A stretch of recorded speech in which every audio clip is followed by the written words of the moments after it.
Please do. Please do. Oh my god.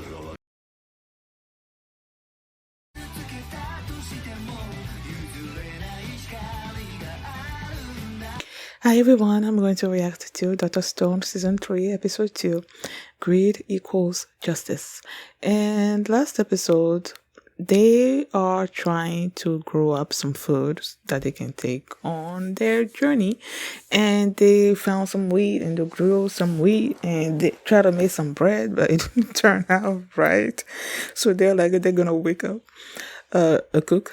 So yeah, the title of this episode meaning greed equals justice. The one person in this show right now that's all about greed is Rusui. So I'm like, okay, how does greed equals justice? Guess we'll see.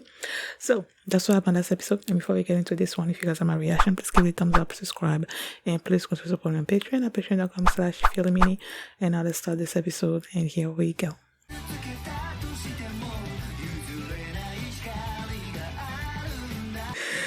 Oh my gosh, is it bad? Then I saw the news picture, when they said this is the post of the most famous scientist or whatever, and I saw them, I'm like, oh, but in the back of my mind, I'm like, who's that again?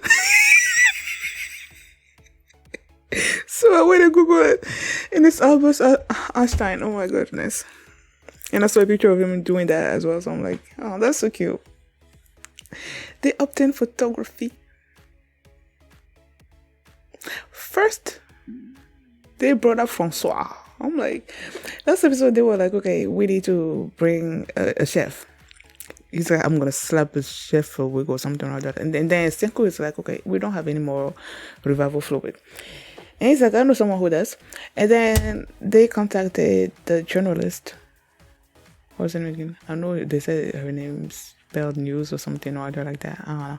But either way, they contacted her and she was making believe like she didn't have the fluid or anything. And then again took over the phone and then he just basically made it seem like it was gonna make her this amazing thing. And then he whispered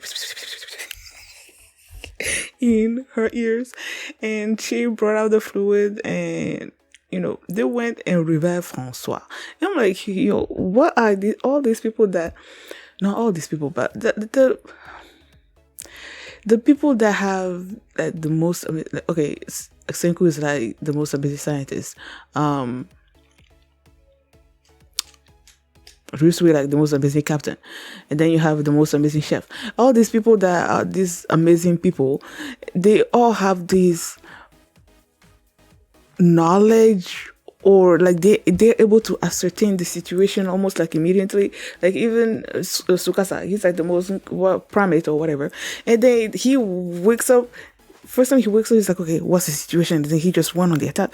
And now this girl also was like, woke up, and then she just like put on her clothes. Where is Rusui? They just started walking for 2 days straight with no break. Again, was so tired. After he got there, and then he's like, he looked at the bread that they made, like, please tell me you did not serve that to our guests or something or other like that. And they're like, yeah, we did. And then he basically asked, okay, what do you want me to make for you? How long do you want the bread to last? And all of that. And then she made this amazing bread. I could not wait for the people of the village to actually taste the bread. But it wasn't just the people of the village. It was the not about our normal people, not normal, but like people from our civilization that it's been thousands of years since they've eaten this amazing bread and stuff. So it was them as well. They were just like purely enjoying this bread, and they made me want to eat it too. But of course, you cannot eat it. It's an anime. So yeah, they ate this amazing bread and everything, and now the journalist wants what she was promised. And what she was promised was a camera. And Senku, oh my gosh, they were like, okay, we need the craftsman. Craftsman is Kaseki, right? And he's all the way back over there where they were, not building, like the agriculture and everything. And then he's like, Taiji was like, okay, I'm gonna bring him back, carry him and bring him back, right? And then Kaseki was like, Do you know how much I've missed like working on stuff ever since you guys left for the Ishikmi village? And this dude just showed back up with Steam Gorilla number 2. And then he was dressed in his dapper outfit. Oh! Oh! And he was like, I think I'm going to be wearing this from now on. I'm like, yeah, please do. But then once he heard what he was supposed to make, you know how he gets excited and all his clothes just like disappear.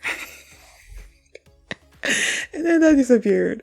And yeah, so they made the camera and they gave it to her and she was so happy. And you see how happy she was when was her father? I don't know, was when she was first gifted a camera, and how the camera has been a part of her life all the way until she became this journalist and everything. And then when the light was happening, she had the camera in her hand, was about to capture what was happening, but then she got frozen, the camera fell and everything. So getting that camera was such a moment, a big moment for her, and she was crying and everything. And it just simple, just like brought out all the other cameras. And then he's like, these cameras are a better way for us to capture the landscape, you know, of everything around us. And yeah, it's true. So they went out there and then they were capturing all these pictures and stuff. And then they wanted to take a picture of Senku because he's basically the reason why civilization is coming back, you know, is having this revival. So they wanted to capture that on camera, and then they were like, okay, what kind of pose is Senku gonna do? And they were like, I can't see Senku making a V pose or anything. And then yeah, he was just like Albert Einstein with his tongue sticking his tongue out and everything. That was so cool. And of course it was in black and white. You're not gonna have a color image, you know, right? And they're probably in the future they can, but as of now it's just like black and white. And it was so cool just to see when he was capturing the when he was up there and he was capturing the landscape, and you see how the things are greenish and everything, but then once it capture is turned to black and white, you know. It was really cool. What else happened? I think that's basically it. Yeah, they brought out Francois, and then they made the A bread, and then they made the camera and stuff. So, and all of this is leading to them trying to get some oil so that they can go on their journey to the east or to the west, either way, to the right. And yeah, so I'm looking forward to all those characters that are showing up. There was 3 characters that showed up in the intro that I saw, right? I'm looking forward to learning more about those characters. So thank you guys for watching, and if you like this reaction, please give it a thumbs up, subscribe, and if you want to see my reaction to the next episode, you can do so by checking out my Patreon at patreon.com/feelimini, and you can also see the full length for this reaction there as well. So thanks for watching, and I will see you next time. Bye. Tu peux supprimer, un jour tu vas oublier. Supprimer, on va t'attraper.